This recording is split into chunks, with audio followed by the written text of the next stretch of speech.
ये है introductory video जिसके अंदर मैं बात करने वाला हूं कि अगर आप इस कोर्स को परचेज करते हो तो आपको क्या क्या मिलने वाला है इस कोर्स के अंदर। ठीक है, जरूरी है यार आप लोगों से बात करना कि क्या क्या आपको मिलने वाला है, क्योंकि आप पे कर रहे हो तो उसका एटलीस्ट कुछ तो वर्थ मिलना चाहिए, है ना। तो यहाँ पे उसी चीज के बारे में बात करने वाले हैं।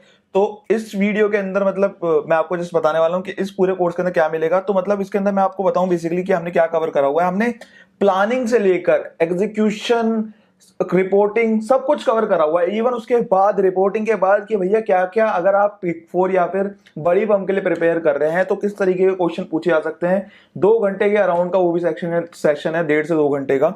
तो वो भी हमारा काफी बढ़िया रहा है। तो अगर मैं आपको बताऊं, अगर मैं आपको डिस्कस करूं कि हमने किस तरीके से कवर करा है, सबसे पहले तो हमने क्या करा, पहला जो लेक्चर अगर आप देखोगे, introduction of course and basics of statutory audit. इसके अंदर हमने बात करी है स्टैट्यूटरी ऑडिट है क्या, ये इंटरनल ऑडिट से डिफरेंस किस तरीके से है, किस तरीके से इसमें डिफरेंट है उससे, इंटरनल ऑडिट से किस तरीके से आपको वर्किंग करते हो, किस तरीके से सारी चीजें होती है। पहले लेक्चर के अंदर हमने उसकी चीज के बारे में बात करा हुआ। अगर मैं आप लोगों को दिखाऊं तो एक छोटा सा बेसिक एग्जांपल दूं, इंटरनल ऑडिट के अंदर हम बड़ा मैनेजमेंट जो होता है वो छोटे मैनेजमेंट को पकड़ने की कोशिश करता है, यानी कि जो छोटे मैनेजमेंट के जो घपले हैं वो पकड़ने की कोशिश करता है बड़ा मैनेजमेंट।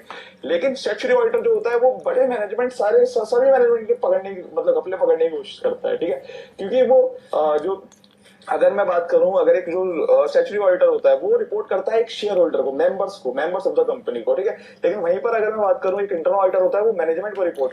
तो मतलब इस तरीके का बेसिक है। मैंने आप लोगों को एक दिखा दिया है, मोटा मोटा एक क्लिप सुना दी है इसके अंदर कि किस तरीके से रहेगा। नेक्स्ट अगर मैं बात करूं, स्वागत है। नेक्स्ट अगर मैं बात करूं तो वो है सेकंड लेक्चर। इसके अंदर बात करेंगे पूरा प्री अपॉइंटमेंट और प्लानिंग फेज के बारे में, यानी कि हम इसके अंदर पूरे करेक्टर वेक्टर लेंगे सारे, किस तरीके से मतलब 4 करेक्टर के थ्रू, 5 है करेक्टर आई थिंक, है ना। कुछ करेक्टर लिए हुए हैं हमने, जिसके थ्रू हमने एग्जाम्पल के थ्रू हमने समझा हुआ है कि किस तरीके से सारी चीजें वर्क करती है। ठीक है, पार्टनर भी हमने लिया हुआ है, मैनेजर लिया हुआ है। ठीक है, सबके रोल्स डिफाइन है, हर कोई जो भी रोल्स है वो अपने हिसाब से करेगा इसके अंदर। तो पूरा स्टोरी की तरह हम लोग समझ रहे हैं इसके अंदर। तो इसके अंदर उसी तरीके से हम लोगों ने समझा हुआ है। तो पहले प्लानिंग और प्री अपॉइंटमेंट फॉर्मेलिटी, जैसे कि आप प्री अपॉइंटमेंट फॉर्मेलिटी जैसे कि एक्सेप्टेंस एंड कंटिन्यूअस प्रोसीजर, ठीक है, होता है, एंगेजमेंट लेटर साइन होता है। तो ये सारी चीजों के बारे में बात करा हुआ है। प्लानिंग के अंदर हमने डिफरेंट डिफरेंट जैसे इंडिपेंडेंट साइनिंग होती है, ठीक है, मॉडलिटी कैलकुलेट होती है, ये सारी चीजों के बारे में बात करा हुआ है। ठीक है, एनओसी मतलब ये सारी चीजें होती हैं। और जितनी भी चीजें बात करी, देखो यहाँ पे अटैचमेंट मिल जाएगी आपको, जो हम इसके अंदर दिखाऊंगा, मैं आपको जो भी फॉर्मेट दिखाऊंगा, जो भी चीजें करके दिखाऊंगा, उन सब चीजों का फॉर्मेट भी आपको मिल जाएगा। तो अभी मैं आपको दिखाता हूँ सेकंड लेक्चर के अंदर, जिसके अंदर हम बात करने वाले हैं प्लानिंग के बारे में। तो प्लानिंग के बारे में बात करने से पहले सबसे पहले तो जैसे मैंने आप लोगों को लास्ट लेक्चर में बताया था कि हम इसको स्टोरी की तरह समझेंगे। तो स्टोरी की तरह समझने के लिए सबसे पहले हम कुछ कैरेक्टर का एग्जांपल ले लेते हैं। जैसे हम इसके अंदर क्या है कि कुछ, जैसे मैं आपको पहले हायरार्की समझा देता हूँ। एक बड़ी ऑर्गेनाइजेशन में जो हायरार्की होती है वो किस तरीके से होती है। सबसे पहले होते हैं पार्टनर से बड़े पार्टनर होते हैं, कुछ सीनियर पार्टनर्स होते हैं। ठीक है, तो लेकिन हम उसके बाद आते हैं जो फील्ड पे जो लीड करते हैं, यानी कि असिस्टेंट मैनेजर। ठीक है, तो क्या होता है जनरली थोड़ा सा आगे बढ़ा के मैं आपको दिखाता हूँ। असिस्ट करते हैं मैनेजर को उनके रोल के लिए और उनके जो पोजीशन, छोटे मोटे नन्हे मुन्ने आर्टिकल्स। तो मतलब वहां पे उनका नाम है प्यारे लाल, लेकिन प्यारे लाल को प्यार से जो उनके जो बीच में जो मेंबर्स हैं वो बुलाते हैं गोलू। ठीक है, गोलू बुलाते हैं। ठीक है, पार्टनर का भी कोई नाम रख देते हैं, तो उसका नाम रखा हुआ है पार्टनर का गोलू। ठीक है, तो बात आते हैं जो एक जूनियर आर्ट, तो हम इनका एग्जांपल लेकर वो आइडिया दूंगा। मतलब सबसे पहले उनकी क्वालिफिकेशन के बारे में दिखाया जाता है, जो टीम है, जो मैनेजर है, एनओसी भेजना है। मैं आप लोगों को फॉर्मेट भी दिखा देती हूँ स्क्रीन के ऊपर। आपको ये जाके जो सबसे पहले प्रीवियस ऑडिटर उसको ये भेजना है। उसके बाद प्रीवियस ऑडिटर से हमें आईओसी ऑब्टेन करनी है। बोलते हैं कि ठीक है मैम, कर देंगे। उसके बाद तो जितने भी ये फॉर्मेट मैं आपको दिखा रहा हूँ स्क्रीन के ऊपर, सबके सब आपको देख रहे हो अटैचमेंट में मिल जाएंगे। तो ये सारा का पूरा प्रोसीजर समझा के, इस फॉर्मेट दिखा के, उस तरीके से आपको बढ़िया तरीके से यहाँ पे सिखा रखा है। ठीक है, तो इस तरीके से ये पूरा एक लेक्चर हो गया जिसके अंदर हमने प्री अपॉइंटमेंट फॉर्मेलिटीज और हमने प्लानिंग के बारे में डिस्कस करा हुआ है। नेक्स्ट अगर लेक्चर की बात करूं तो वो है मॉडलिटी के बारे में, यानी कि मॉडलिटी का पूरा, मॉडलिटी बहुत इंपॉर्टेंट कॉन्सेप्ट है एक ऑडिट के लिए, क्योंकि इसी के बेसिस पे आप सारे अपने काम करते हो, अपने जितने भी स्कोप इन स्कोप आउट इसी के बेसिस पे आप करते हो। तो मॉडलिटी बहुत इंपॉर्टेंट सब्जेक्ट है। तो पूरा का पूरा इसके ऊपर लेक्चर बनाया हुआ है, तो आप देखेंगे। दोस्तों welcome to our third lecture, जिसमें हम बात करने वाले हैं मॉडलिटी के बारे में। मॉडलिटी इतनी ज्यादा इंपॉर्टेंट इसलिए है इस लेवल पे बात करने की, क्योंकि हर फेज के अंदर मॉडलिटी यूज होती है, चाहे वो प्लानिंग हो, चाहे वो एग्जीक्यूशन हो। प्लानिंग के अंदर हम डिसाइड करते हैं कि किस चीज को स्कोप इन करना है, किस चीज को स्कोप आउट करना है, यानी कि कौन कौन से आइटम हम लोगों को करने हैं। एग्जीक्यूशन में हम लोग इसके बेसिस पे सैंपल निकालते हैं। उसके बाद ओपिनियन बनाने के लिए भी हम मॉडलिटी को यूज करते हैं। इसलिए मॉडलिटी बहुत ज्यादा जरूरी है इस समय पे यूज करना, क्योंकि जब हम स्कोप इन स्कोप आउट करेंगे चीजों को, यानी कि किस किस एरियाज को करना है, उस समय पे मॉडलिटी की जरूरत पड़ेगी। तो तो पूरा इस तरीके से ढंग से आपको समझा रखा है, अंदर डीप में ले जाकर बिल्कुल मजा आ जाएगा, आपको सारी चीजें समझ में आ जाएंगी। ठीक है, तो जो शीट्स में यूज करी हुई है और जो जितने भी डॉक्यूमेंट्स हैं वो सारे के सारे अटैच करे हुए हैं साथ में। उसके बाद जब आप एक बार मटेरियलिटी समझ लोगे, उसके बाद हम अपने प्रोसेसेस पे चलेंगे, जिसके अंदर हम प्रोसेस वॉक थ्रू के बारे में बात करेंगे, आरसीएम किस तरीके से, रिस्क कंट्रोल मैट्रिक्स किस तरीके से क्लाइंट प्रिपेयर करता है ना, वो सब चीजों के बारे में बात करेंगे। उसके बाद टेस्ट ऑफ कंट्रोल्स किस तरीके से होता है। ठीक है, क्योंकि जो भी हमारे रिस्क कंट्रोल मैट्रिक्स के अंदर जो भी हमने रिस्क के बेसिस पे जो कंट्रोल आइडेंटिफाई करे होते हैं उसके हमें टेस्टिंग करनी होती है। ये सब चीजें के बारे में क्या बोल रहा हूं, आपको समझ में आ रहा है तो अच्छी बात है, नहीं आ रहा तो सब चीजें डीप में जाकर हम लोगों ने बात करी हुई है कोर्स के अंदर, तो आप वो जाके देखोगे तो आपको मजा आएगा। ठीक है, तो अगर मैं जाऊं इसके अंदर तो आप देखोगे ये लेक्चर नंबर 4 और इसके अंदर हम बात करने वाले हैं हमारे एग्जीक्यूशन के बारे में। एग्जीक्यूशन में जैसे मैंने आप लोगों को बताया, तो इसके अंदर अगर आप देखोगे तो ये सारी की सारी जो चीजें, जैसे पहले हम रेवेन्यू का कवर कर रहे हैं, उसी हिसाब से हम परचेज का कवर करेंगे, उसके बाद इन्वेंट्री कवर करेंगे। तो 3 प्रोसेसेस हम कवर कर रहे हैं डीप में ले जाकर, और जितने भी उसके डॉक्यूमेंट्स हैं, रेलिवेंट डॉक्यूमेंट है, वो सारे के सारे अटैच्ड है। इवन हम लोगों ने पूरा का पूरा एक जो होता है, मतलब अगर मैं बात करूं रेवेन्यू मतलब ऑर्डर टू कैश, जैसे अगर मैं रेवेन्यू की बात करूं वैसे लिखा तो रेवेन्यू है, बट ये पूरा ऑर्डर टू कैश पूरा कवर करा हुआ है, जिसके अंदर हमने पूरा एक सैंपल उठाया, फ्रॉम एंड टू एंड सारी चीजें उसके अंदर कवर करी है। ठीक है, फ्रॉम एंड टू एंड सारी चीजें कवर करी है। तो आप देखोगे, मतलब अगर मैं दिखाऊं आप लोगों को, तो ये तो सबसे पहले तो हमारी, ये देखो आप देख रहे हो, ये सबसे पहले प्रोसेस समझा हम लोगों ने कि प्रोसेस किस तरीके से वर्क करता है। आप लोगों को दिखाता हूँ, निकाल देते हैं, फिर वो मेरा चावल निकल के आ जाता है। मोटा मोटा ये प्रोसेस है सर। ठीक है, पैडी निकालते हैं, पैडी लेकर आए, उसमें से हस्क निकाला, ब्रांड निकाला, चावल निकाला। तो चावल निकालकर मेरा ये आगे जो पैक होकर ये आगे मार्केट में सेल हो जाता है। अब बात रही किस तरीके से क्या दिखता है, वो मैं आपको दिखा देता हूँ। अगर पैडी की मैं बात करूं आप लोगों को, तो पैडी कुछ इस तरीके से दिखती है।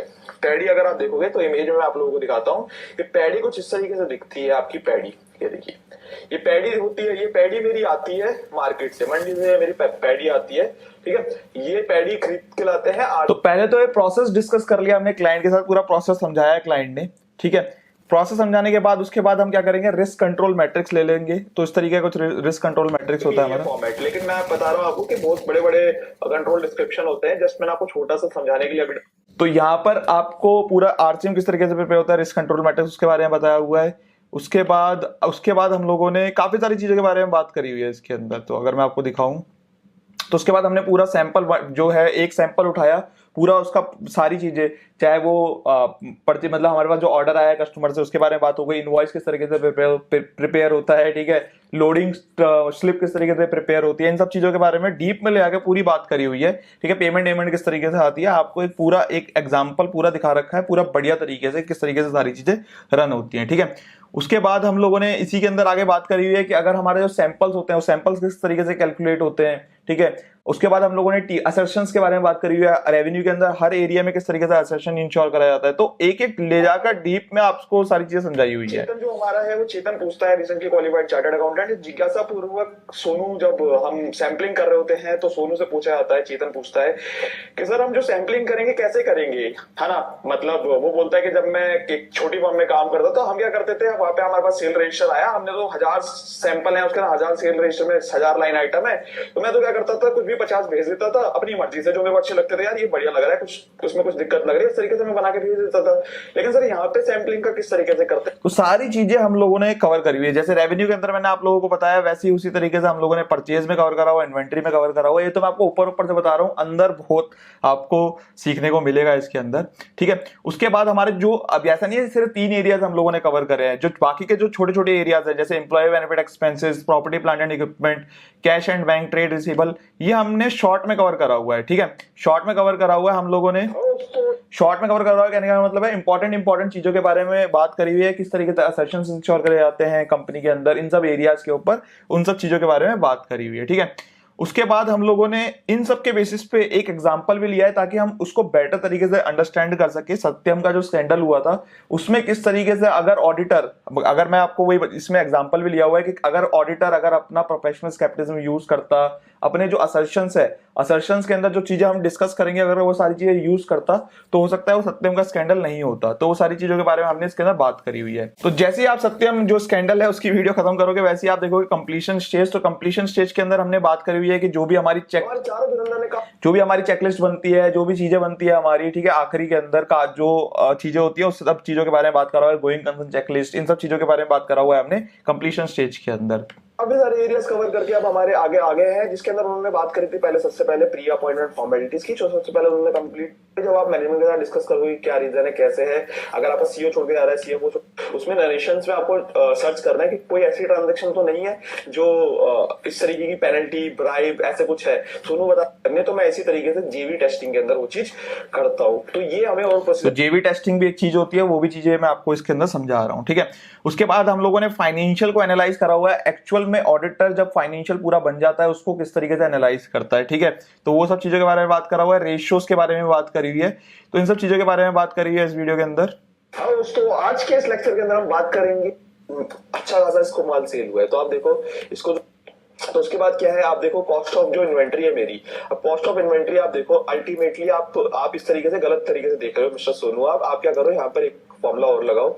आपको जो देखना है, आपको ये सब कंप्लीट करने के बाद, कंप्लीशन स्टेज कंप्लीट करने के बाद, एग्जीक्यूशन कंप्लीट करने के बाद, ऑडिट, उसके बाद फाइनेंशियल को एनालाइज करने के बाद, उसके बाद आप प्रिपेयर करते हो ऑडिट रिपोर्ट। तो यहाँ पे वही एक रियल लाइफ एग्जांपल, यानी कि KRBL एक कंपनी है जो कि इंडिया गेट बासमती राइस, जो आप लोगों ने नाम सुना होगा, उसका एग्जांपल लेकर ऑडिट रिपोर्ट उसकी ली हुई है। ऑडिट रिपोर्ट उसकी लेकर आपको समझाया भी हुआ है, प्रैक्टिकल, थ्योरेटिकली नहीं, ठीक है। थ्योरेटिकली नहीं, थ्योरेटिकली तो मैं आपको दे ही दूंगा इसके अंदर रिपोर्ट, लेकिन प्रैक्टिकली जो आपकी प्रैक्टिकली एक्चुअल में किस तरीके से बनती है, आप चीजों को कोरिलेट कर पाओगे जब मैं इसके अंदर ऑडिट रिपोर्ट आपको समझाऊंगा। आपको समझ में आएगी पूरी एक एक चीज। ऑडिट रिपोर्ट के अंदर एक एक लाइन इंपॉर्टेंट होती है और काफी सीखने वाली लाइन होती है, हर एक लाइन सीखने वाली होती है। तो हर एक लाइन मैंने एक्सप्लेन करी हुई है, तो आपको बड़ा मजा आने वाला है जब आप इस ऑडिट रिपोर्ट को देखोगे, ठीक है।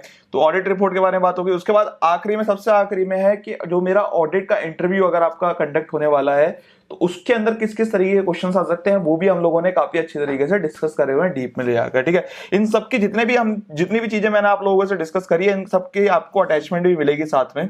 तो आपको सबकी अटैचमेंट मिलेगी, तो उस चीज की टेंशन मत लो, सबके साथ में आपको अटैचमेंट मिलेगी ताकि आप चीजों को देख सको। इसके अंदर जो मैं दिखा रहा हूँ वीडियो के अंदर, सारी की सारी चीजें आपको एज अटैचमेंट मिल जाएगी। तो मैं आपको यही चीज मैं बोल सकता हूँ कि अगर आप इंटरेस्टेड हो, अगर किसी बड़ी ऑर्गेनाइजेशन में जाना चाहते हो, या फिर अगर आपको मन है यार प्रैक्टिकली सीखने का, ऑडिट प्रैक्टिकली होता किस तरीके से, तो मेरी बात मानो, मतलब मेरे ऊपर जस्ट आप यही ट्रस्ट ही कर सकते हो जो मैं चीज बोल रहा हूँ।